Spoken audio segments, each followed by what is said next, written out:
is Peggy Stranges, and I am founder of Clinica Esperanza.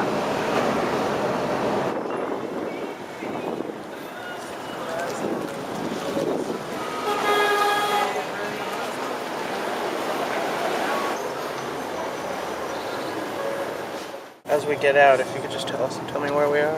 Okay. We have to be a little discreet taking pictures in the hospital.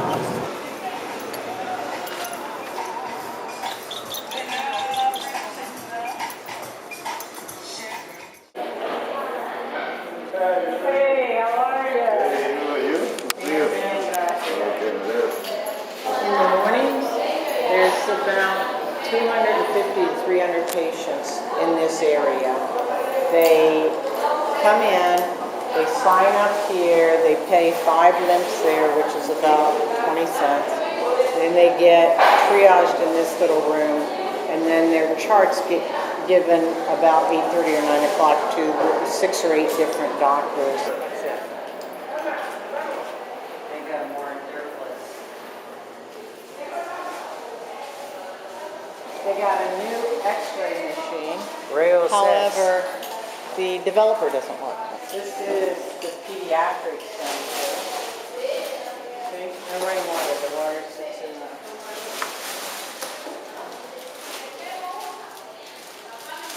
By noon, pretty much, this is all closed because these doctors all have to work somewhere else to make enough money to be able to live. Yeah.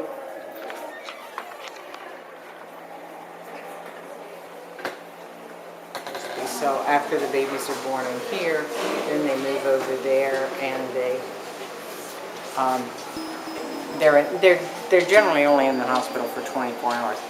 The sad thing about that room is that if you have a mother that miscarries or has to have surgery or a hysterectomy or something like that, she's put in the same room with the OB moms that have just delivered. And you know, there's moms that are very happy to have new babies, and then there's a mom suffering because she just lost a baby. Well, let's walk through the emergency room.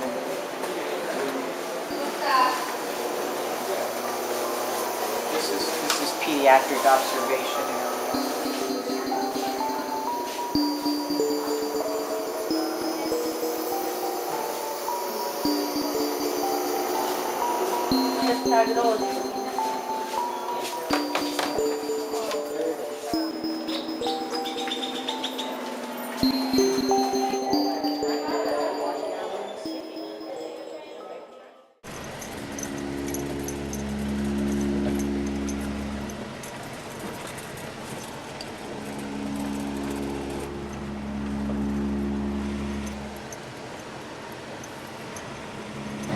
You can see the despair on these people's faces just sitting here.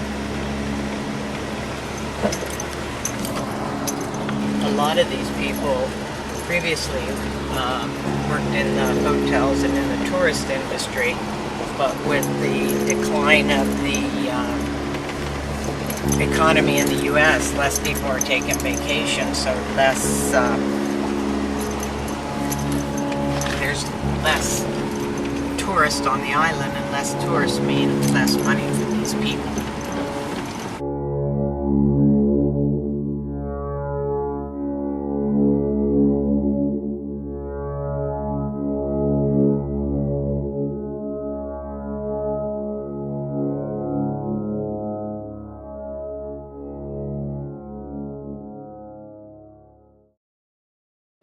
Okay, so we're here at the clinic. Pretty much most of our patients should be completed for the day. We open at 7:30 in the morning, and we see patients till about 1 o'clock, 1:30 every day, 5 days a week. The clinic started actually on my kitchen table when people found out that I was a nurse, and they started bringing patients to my house. I found that I couldn't do anything in my house, so I had a small apartment under my house, and we made that into the clinic. That was a clinic for 2 years. Somebody donated this property to me, and We paid for all the materials, but a local builder assisted in doing all the building and construction. We've been in this building for 4 years, but we've already outgrown this building. Angela is our receptionist, and Carla's been with me since 2 months, and she runs this clinic. She's the heifer of the clinic. This is our pharmacy. These are all volunteers. Laura is a volunteer that's down for a year. Jesse is also working in the hospital, and Joan's husband is an ENT doctor that's with us, and she comes and counts pills and helps me clean. A lot of our medicines come from good doctors like Dr. Bill here, who came down to volunteer with us and brought down 2 boxes of medicines from an organization in Canada. We get a lot of donated medicines, and we also purchase medicines. I purchase about $10,000 worth of medicines a year from the pharmacy of the World Health Organization that gets them at a substantially reduced price. This is Dr. Raymond Charrington. Dr. Charrington has been our medical director for over 4 years now.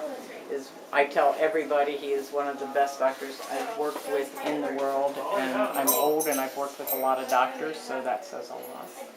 Basically, the patient that we see is a lot of diabetic patient, hypertension. Then the kids and stuff with the chronic problem with diarrhea, with respiratory disease, malnutrition, ear infection, skin infection. These are the basic stuff that we see, and we control a lot of the pregnancies being under control by us too. This is our pediatric room. Our pediatrician is Dr. Rafael Solis, who's been with us a couple years. I think he's finished up already and has left. One of the things we really encourage is breastfeeding for the moms, but from time to time we give out formula. We also, because of the poverty in our patients, we have another group on the island that provides us with rice and beans, and so Dr. Raphael gives out the rice and beans to needy patients as well. This is our dental room. We have 2 dentists. Every Monday and Friday we have a pediatric dentist, and Tuesday and Thursday we have an adult dentist, and both volunteer their time. We have 2 chairs so that we can accommodate visiting dentists, and we'd love to have visiting dentists as well as hygienists come and volunteer with us. No, that's the internet. This is the entrance to our birthing center and to our pediatric center. That's not open yet, but we're hoping to have it open very soon. We're pretty much still in some construction stages, finishing up stuff. I actually drew this on the back of a napkin one day in a restaurant, and that's how it became a reality. But this is where we are in this pediatric center. And this is actually a closet now, and then this is a nurse's station and a med room. And then we have a little room over here that's not really isolation, it's more observation. We plan to have 10 to 12 children in here, and mostly these are children in this part that will be low birth weight from the hospital that need to be fed. Moms need to pump their breasts and then feed the babies. And then if we have pneumonia children or a burn child or something like that. These are for audio visuals so that we can teach the moms while the kids are in here different things like how to take care of a burn patient, how to feed the child properly, different techniques for nursing. This is going to be our nursery. Most of the babies that will be in here will be children that were born low birth weights from the hospital and unable to latch on and nurse. So we'll feed them for a week or 2 with the mother's breast milk, and then they'll be discharged to their moms at home and they can continue nursing. Previous to this, a lot of these babies were sent home from the hospital low birth weight and unable to eat, and they died. This is one of our birthing rooms that we're getting set up. We have 4 of these. These are the rooms that we need the IV poles and the pumps and the fetal monitors. This is going to be our OB/GYN office and treatment room so that we can bring the moms up here and see how they're doing before we have to place them in one of the beds. Since we only have 4 beds, we anticipate that we're going to be pretty busy with those beds, keeping moms here for about 24 hours. All the beds in here have all been donated. We have not purchased any. The little white cribs over here came from Carnival Cruise Line, and they have given us, I think, 6 of those. They give us wheelchairs from time to time. The chairs in our waiting room came from Carnival Cruise Line. We just got 2 of these last week from Carnival, and we've already given 1 away. We would not have these to give if it were not for the donations that we get from Carnival Cruise Line. We get donations from Carnival Cruise Lines about 2 or 3 times a week. And in the beginning, it was just like once a week, and I would take my truck and I would go out and load up the mattresses, and we would get, you know, like 30, 40 mattresses, and I can get like 17 mattresses on my little truck there, which is amazing that you can get 17 mattresses on there. And then I would bring them back here, unload them at the clinic, and go back and get some more. And now I have volunteers on the island that take care of finding trucks, and they go out and pick up the donations. They bring them here. We have a container that was donated to us that we put all the donations in, and then we contact local people on the island. We also supply mattresses and linens and dishes and things to all the police stations on the island, as well as the hospital and our clinic and other clinics on the island. So this has been a really great relationship with the cruise lines to be able to get this kind of stuff. Carnival considers their donations of no value. They're not taking any tax credit or any credit for it. If someone wanted to donate through our 501c3, our tax-deductible organization in the States, it is the same as donating to us, and it's 100% tax-deductible, just as if they were donating to a charity in the U.S. Our hope is that in the near future, we can duplicate this building here on this piece of property here, and then we will put in a same-day surgery center, so we'll be able to do the C-sections and have some visiting surgeons come down so we can do surgeries.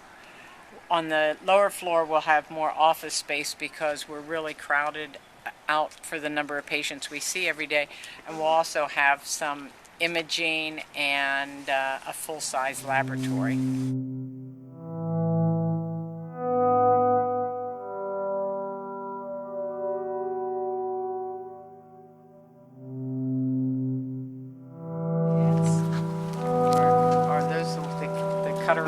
Yeah, they got little leaves and There's one, look at the one carrying the leaf down there. it's got a dead leaf. The other This one's got a green leaf.